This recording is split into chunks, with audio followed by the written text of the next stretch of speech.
thunderstorm warning for Central Union County in north-central Georgia, northeastern Fannin County in north-central Georgia, until 7:15 p.m. Eastern Daylight Time.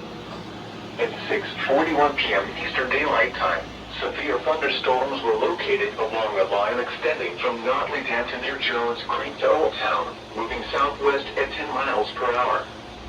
Hazard, 60 miles per hour with gusts and penny-size hail. Source, radar indicated. Impact, expects damage to roofs, siding, and trees.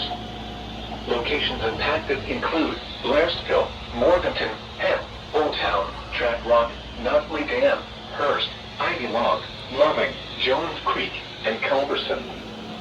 For your protection, move to an interior room on the lowest floor of a building.